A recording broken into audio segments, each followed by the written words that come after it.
नमस्कार दोस्तों, मुद्दा क्या है कि नए एपिसोड में आपका बहुत बहुत स्वागत है। एक तरफ महंगाई बढ़ रही है, दूसरी तरफ डॉलर के मुकाबले रुपया गिरता जा रहा है और तीसरी तरफ वित्त मंत्री महंगाई में भी सब्जी खरीदती हुई नजर आ रही हैं। हाँ जी, थैंक यू। पता है तुझे, भिंडी 12 रुपए किलो हो गई है और गोभी 10 की। लूट मची है सारे देश में। और चौथी तरफ ग्लोबल हंगर इंडेक्स में भारत की रैंकिंग गिरती ही जा रही है। और पांचवी तरफ वित्त मंत्री का वो बयान कि रुपया नहीं गिर रहा है बल्कि डॉलर स्ट्रांग होता जा रहा है।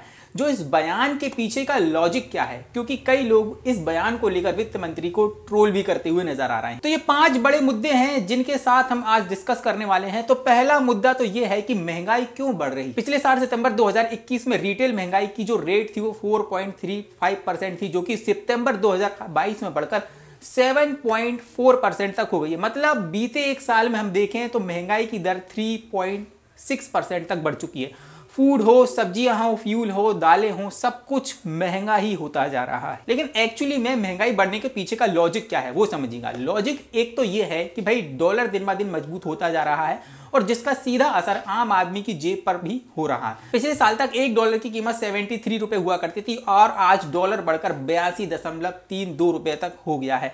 अगर पिछले साल के कंपैरिजन हम करें तो 9 रुपए ज्यादा हमें देने पड़ रहे हैं। और ये आपको मैं इसलिए बता रहा हूं क्योंकि इंडिया विदेश से जो इंपोर्ट करता है वो ज्यादा करता है और एक्सपोर्ट कम करता है। हम विदेशों से 80% कच्चा तेल खरीदते हैं। मतलब कि जितना डॉलर मजबूत होगा उतना ही महंगा कच्चा तेल हमें खरीदना होगा।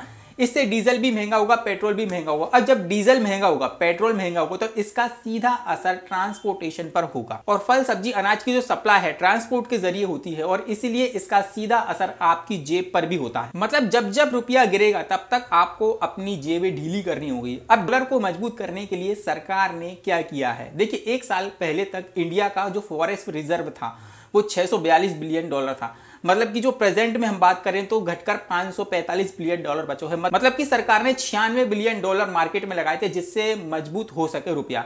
गिरती हुई अर्थव्यवस्था के कारण हमारे जो विदेशी निवेशक हैं वो भी अपना पैसा मार्केट से निकालते जा रहे हैं।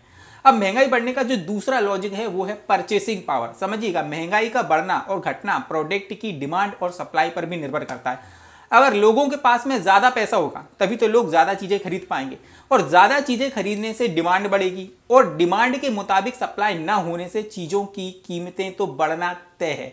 डायरेक्ट कहें तो बाजार में पैसे का अत्यधिक बहाव या चीजों की शॉर्टेज महंगाई का एक बड़ा कारण बनती है।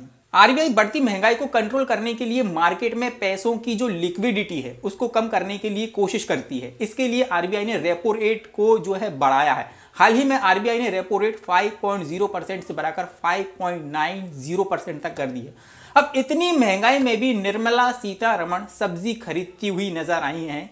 क्यों? क्योंकि उनके पास में वित्त है और इसीलिए तो वो वित्त मंत्री हैं और वो जो चाहें वो खरीद सकती हैं। वित्त मंत्री का ये वीडियो देखकर लोग कह रहे हैं कि वित्त मंत्री जी से जीएसटी लेना बिल्कुल भी ना भूलें। देखिए, एक तरफ तो देश में इतनी महंगाई है, इंडिया में लोग भुखमरी से परेशान हैं। हाल ही में ग्लोबल हंगर इंडेक्स में अपनी जो रिपोर्ट है वो जारी की है जिसमें भारत जो है 107वीं पोजीशन पर है।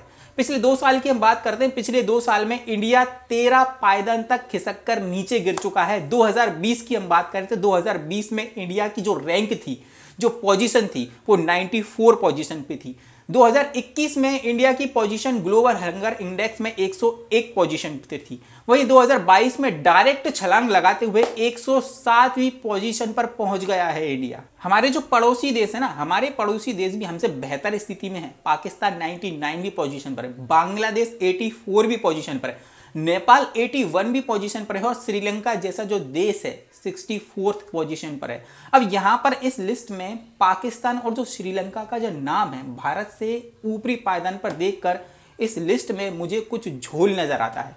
दाल में कुछ काला है या पूरी दाल ही काली है। चलिए अब आपको गिरते हुए रुपये की सच्चाई से हम रूबरू कराना चाहते हैं। आज $1 की कीमत 82.32 रुपये तक हो गई है और वित्त मंत्री जी का ये बयान देना कि रुपया गिर नहीं रहा है बल्कि डॉलर स्ट्रांग हो रहा है। अब इस बयान के पीछे क्या लॉजिक है वो भी समझिएगा। ये बहुत इंपॉर्टेंट है कि पिछले दिनों में अधिकतर देशों की जो करेंसी है डॉलर के मुकाबले दोस्तों कमजोर हुई है। चाहे वो फिर यूरो हो, चाहे ब्रिटिश पाउंड हो, ऑस्ट्रेलियन डॉलर हो, कैनेडियन डॉलर हो, सिंगापुर डॉलर हो या फिर चीनी करेंसी हो, भारत के मुकाबले ज़्यादा कमज़ोर हुई है। मतलब कि भारत की जो करेंसी है, जो रुपया है, उसके मुकाबले डॉलर के मुकाबले ये ज़्यादा कमज़ोर हुई। दैट मीन कि रुपया कमज़ोर नहीं हुआ है बल्कि स्ट्रांग हुआ है।